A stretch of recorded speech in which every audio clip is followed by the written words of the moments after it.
Good evening, everybody, and thank you very much for coming. This is our seventh city that we're coming to, and we're very glad to be in Portland, partly because we've always gotten such great support from VFP and other groups in Portland.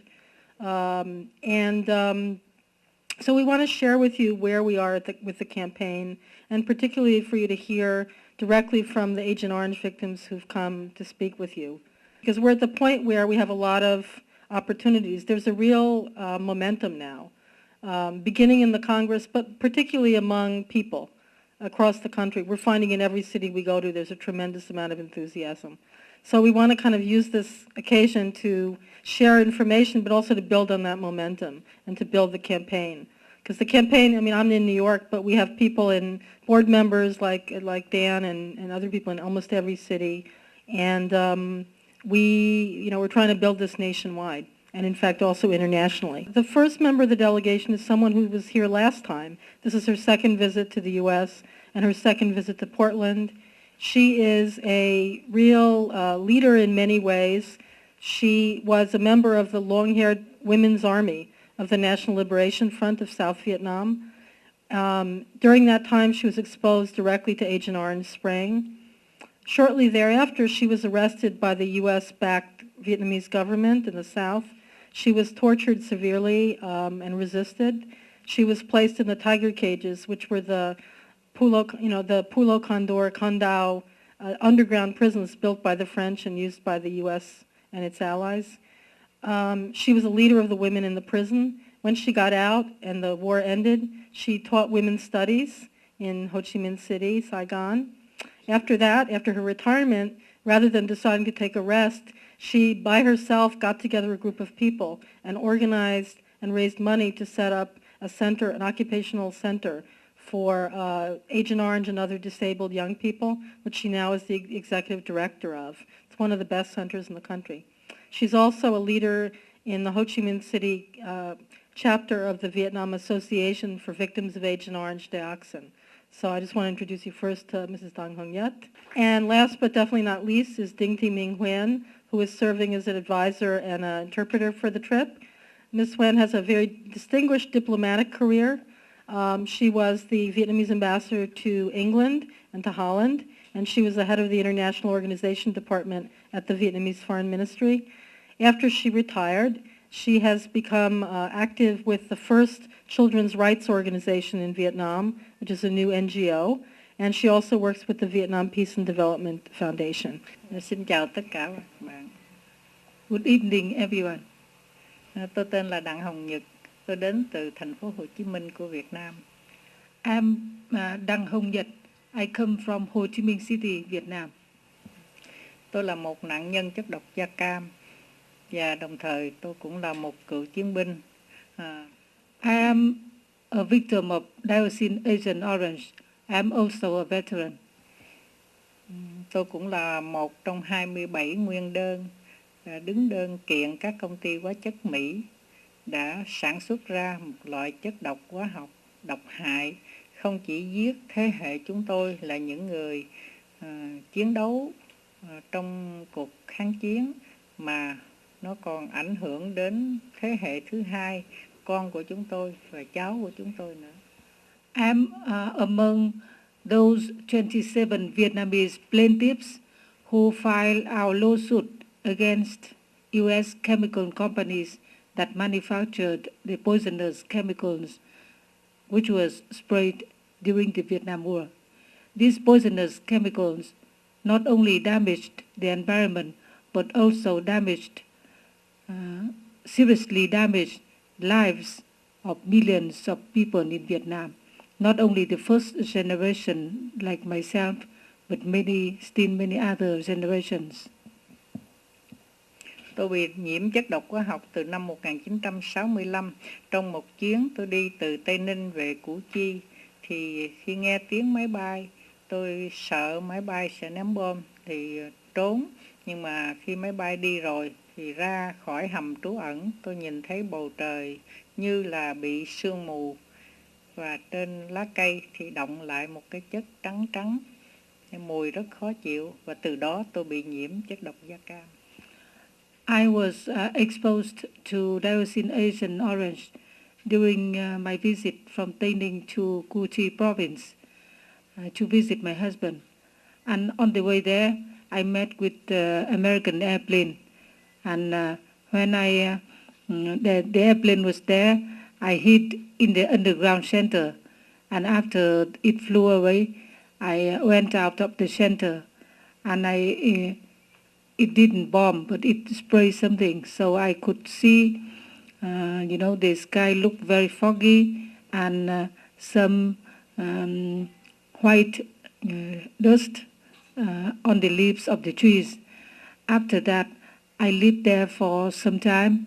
I ate the fish there, drank the water there, and I lived there for...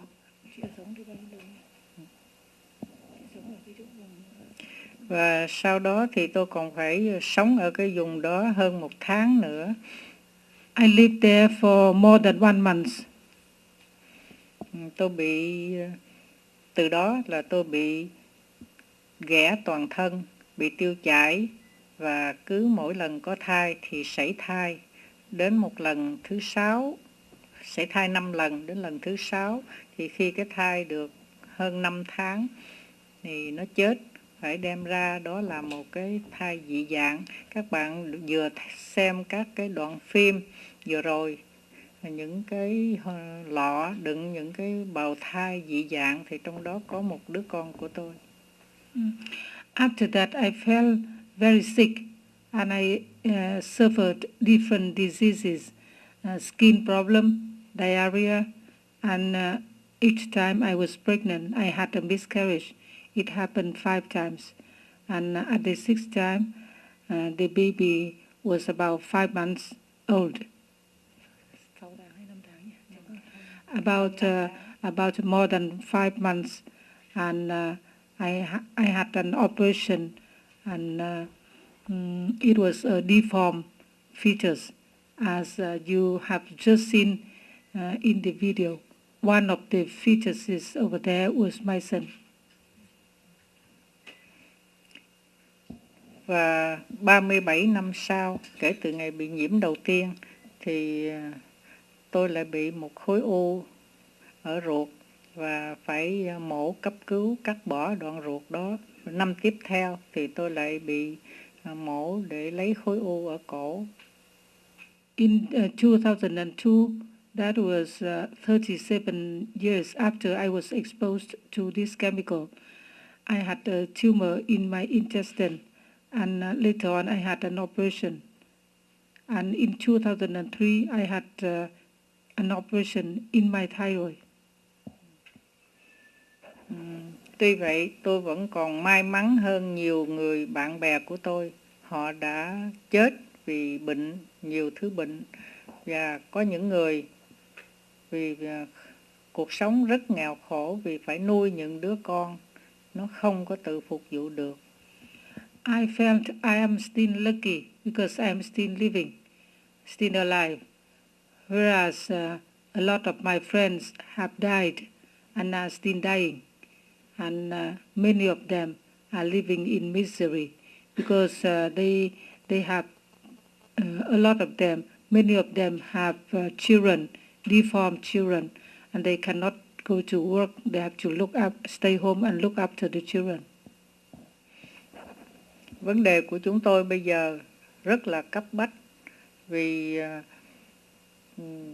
cuộc sống càng ngày càng khó khăn mà các công ty hóa chất thì không chịu trách nhiệm, cho nên chúng tôi tiếp tục kiện. Tòa án sơ thẩm và phúc thẩm của Mỹ đã bác đơn, chúng tôi tiếp tục kiện lên tòa phúc thẩm. So we filed our lawsuit in the U.S. court. And our lawsuit was rejected twice. And later, that is about 2 weeks ago, we filed our lawsuit in the U.S. Supreme Court.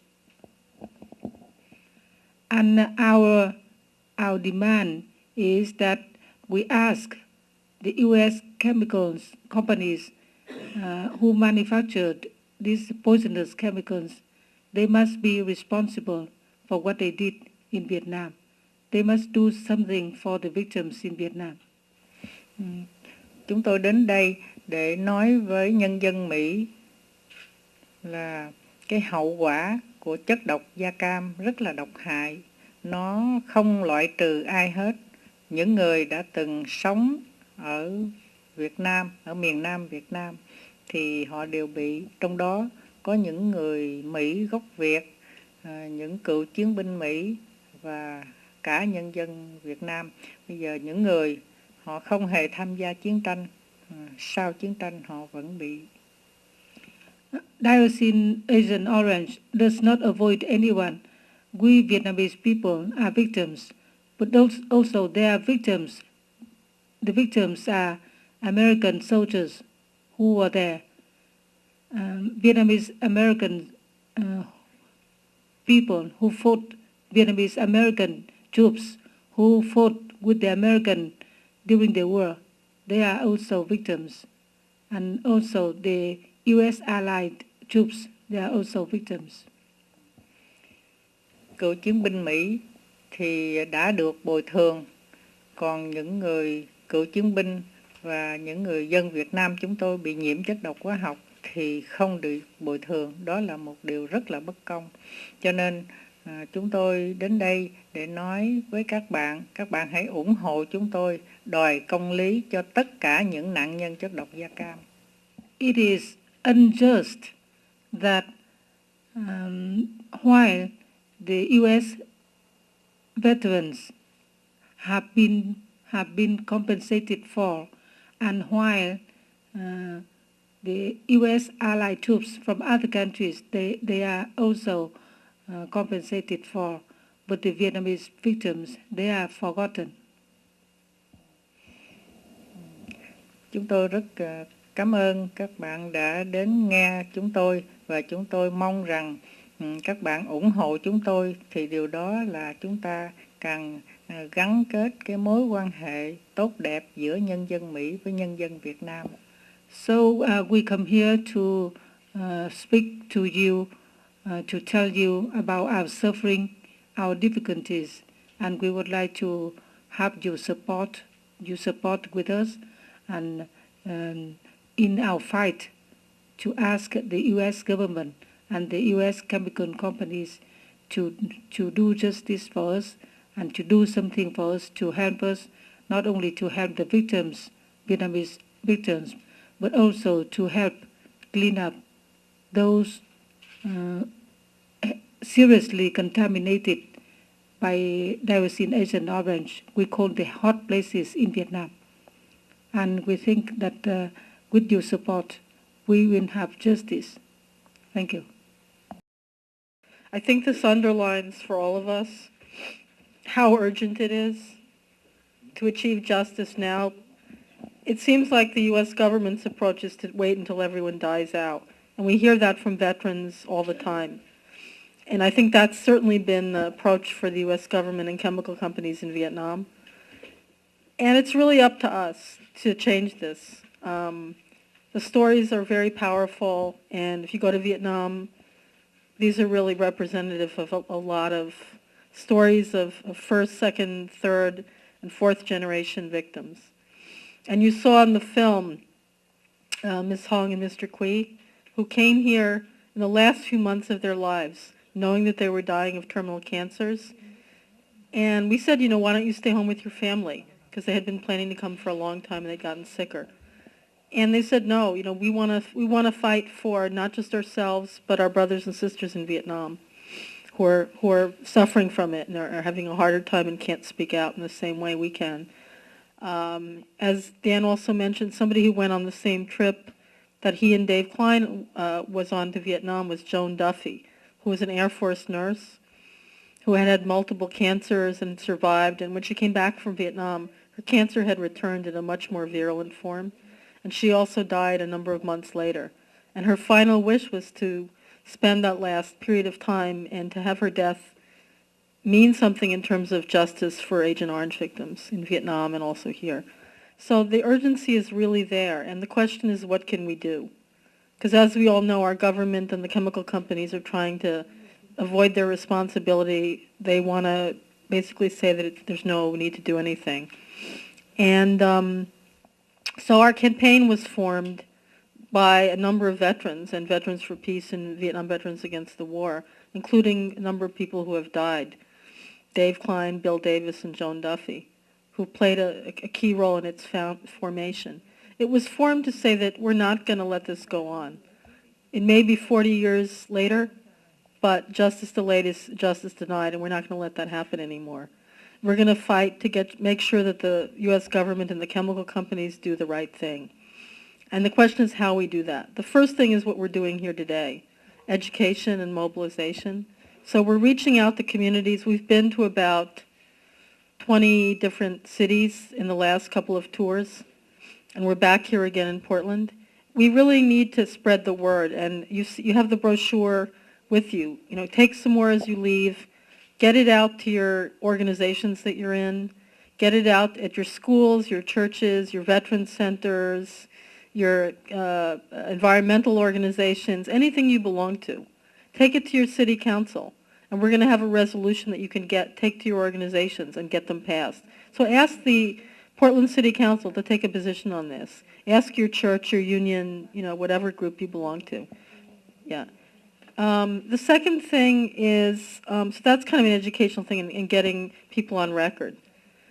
The second thing is our Congress, because it's the U.S. government that bears the major responsibility here. And there was $3 million authorized by Congress a year and a half ago to go for partial cleanup and some medical care in Da Nang, which is one of the hot spots where the military bases was. But as you just said, $3 million is nothing. It has not even reached the Vietnamese people yet. It's tied up in USAID bureaucracy. It's estimated that to clean up one hot spot, to barely clean it up, would take a minimum of $14 million. And there's more than 6, 7, 8 hot spots. And then the human needs, as you've heard today, are really overwhelming for occupational rehabilitation, for health care, for daycare, for education, for physical rehabilitation, for everything. So it's good that they've given $3 million, but it's going to require much more, probably in the billions. And as you may know, the U.S. had promised more than $3 billion in the Paris Peace Accords to heal the wounds of war in Vietnam, and not a single penny has been delivered. So the second thing is Congress. We've actually gotten some good response this time. Congressman John Conyers has promised to help us initiate legislation, and we've also gotten support from Congressman Filner, who's the head of the Veterans Committee, who we'll be seeing in San Francisco. We saw Congressman Conyers in Detroit this time, and Congressman Falioma Vega, who's head of the Asia Pacific Committee of the Foreign Affairs Committee of Congress. So we've gotten some promises of support, but all the rest of them are saying, why should I do this? Yes, I feel sorry, but, money's tight, and, why is this so important? Why is this urgent? And that's where we come in. We have to tell our representatives that not only is it important, but we're going to hold them accountable to do something about this. That this is important to us. It's important to us because it's an issue of friendship, of solidarity, of responsibility. It's an issue for us because the veterans here were also party to the same cynical, cruel, illegal war crimes that were perpetrated on the Vietnamese people, as you heard from Dan about his son. So what we want to do is have legislation for a Marshall Plan, essentially, or comprehensive compensation, social compensation for the Vietnamese people. This means setting up peace villages, friendship villages, schools, daycare centers, counseling centers, food centers, whatever is needed for the people all over Vietnam that are experiencing this. And it also means cleaning up the hot spots completely, not letting them seep out, not putting a patch on them, cleaning them up to the standards that are internationally required. The third thing is the chemical companies, and as it's been said, the Vietnam Association for Victims of Agent Orange Dioxin brought a lawsuit which helped initiate this international campaign and the campaign here. Their lawsuit has been dismissed on technical grounds in a very cynical way by the District Court and the Court of Appeals, and we just filed a petition for rehearing at the Supreme Court. The likelihood of that happening, we don't know. But it doesn't really matter because, as Juan said, this has been a success already. This has educated people. This has raised consciousness. And now it's our job to take up and continue what was raised in the litigation. And this means we have started, just last week, this corporate campaign against Dow and Monsanto. Now, there were 37 chemical companies that are responsible and liable for their manufacture of dioxin. But Dow and Monsanto were the biggest, the richest, and the ones that made the bulk of the dioxin, of the Agent Orange-laden dioxin. And I don't know if all of you know that Agent Orange, as bad as it was anyway, didn't need to have all this dioxin in it. The active ingredient in Agent Orange is not dioxin. That's not what kills the weeds. They could have done fine without the dioxin. But the reason it has such a high level of dioxin is because they made it dirty and quick and cheap so that they could maximize their profits. Because if you make dioxin and you control carefully for temperature and for time, then it has much less levels, more like trace levels.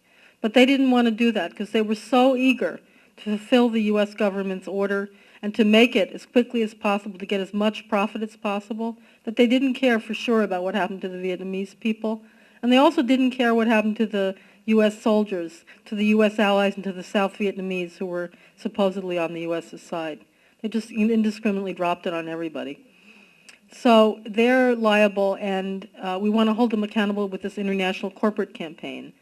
And we've just started it, but we're going to be doing all kinds of actions. We've already started a website to rebut Dow's assertion that they are the, quote, human element. That's their advertising slogan, Dow, the human element. So we're going to have a website saying Dow, the inhumane element. And we're going to be dogging them in different ways. I think the European groups are ready to protest at their offices immediately. We're working up to that. We'll be making solidarity with the groups here in the U.S. who've had their lands poisoned by Dow because of the manufacturing process. For example, in Midland, Michigan, where the land and the water is polluted. We're going to be developing this campaign so that whatever happens to the lawsuit, the pressure on the chemical companies will continue until they give in, until they pay.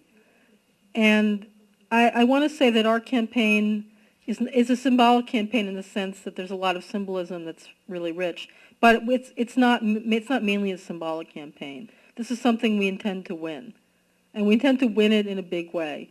And it's important, first of all, to compensate the people of Vietnam who really are owed justice, are owed compensation, are owed essentially recompense for the war crimes and the international genocide perpetrated against them. But it also is a way to say that the U.S. cannot continue to do this, whether it be in Iraq, whether it be in Colombia, whether it be against Afghanistan, whether it be funding in the war in the Middle East, etc. This is also a way of saying that this has to stop in general.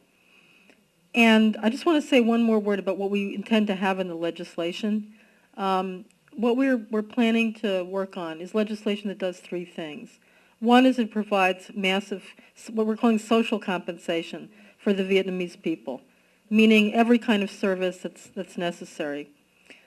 And then also cleaning up the hot spots completely in Vietnam. That's the first part.